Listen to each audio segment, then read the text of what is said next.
Hello, hello! Andito na naman ang isang OFW na maghahatid sa inyo ng balita sa larangan ng showbiz. At ang pag-uusapan natin ngayon guys ay ang mga anak ng ating superstar Nora Aunor na inihatid sa libingan ng mga bayani kanina. At ito ay mga lumang video interview ni Mel Tiangco kay Nora Aunor at nagbigay pugay ang kanyang mga anak sa kanya at napaka ganda ng mga sinasabi ng kanyang mga anak doon sa kanilang inang si Nora Aunor. At ang cute-cute nilang mga anak at ang babait nilang mga anak. So panoorin natin guys. Mabait siya, mabait si mami. Very malambing, cute, tapos lovable. Siyempre, alam mo na maliit siya. Yun. Tapos, mabait siya, mabait si mami. Very malambing, cute, tapos lovable. Demonstrative. Pag kumukuha ng pagkain siya, nagpiplis siya, tapos nagpupo siya. Nag-iingis niyang kumain. Mabait ang mami ko. She's very understanding. She's very thoughtful. Alam mo yan, pagkagaling niya sa work or something. Kasi noon, bata pa kami,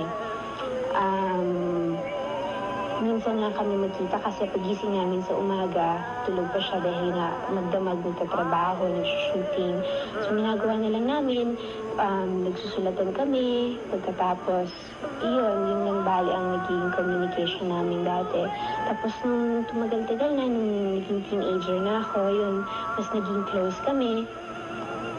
She's very understanding, very thoughtful. Malambing ang mami ko sa amin. Napakalambing yan. At saka kung may ibibigay lang niya yung lahat sa amin, ibibigay niya.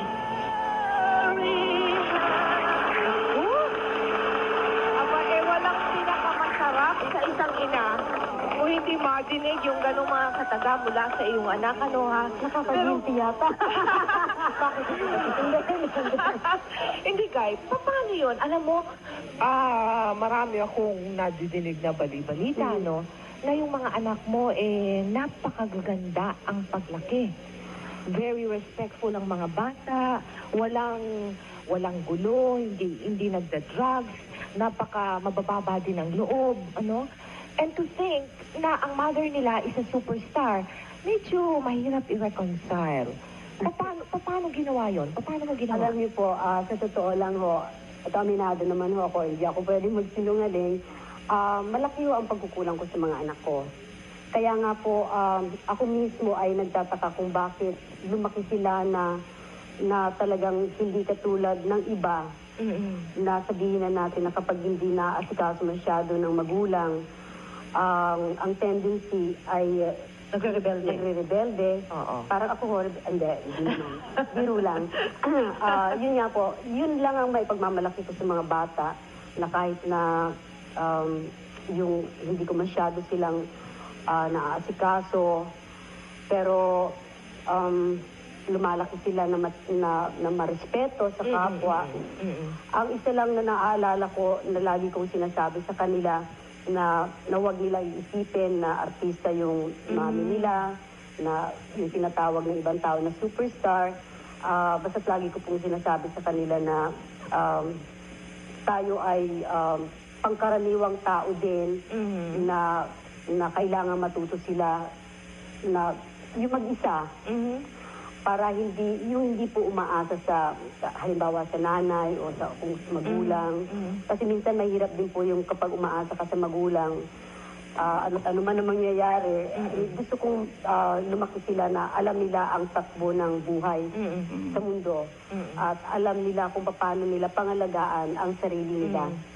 Pero bakit ang hilig mo mag-ampon? Hindi, sa totoo lang po, sila, sabihin na natin, binigay sa akin ng Diyos yun eh. Hindi ko naman hiningi, hindi ko hinanap. Parang katulad ng lagi kong ine-explain po sa kanila lahat, lalo na kay Balot. Kasi pag nag-usap po kami nung parang walang nanay, walang anak, barkada. Bihira kayo mag-usap, pero pag nag-usap kami talagang seryoso. Yun, lagi ko ine-explain na walang pinagkaiba.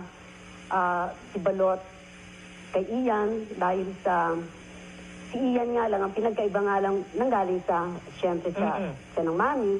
Pero sabi ko, kung hindi ka para sa akin, hindi ka naman ibibigay nung nasa taas. Hindi po ba? Kaya ibig sabihin,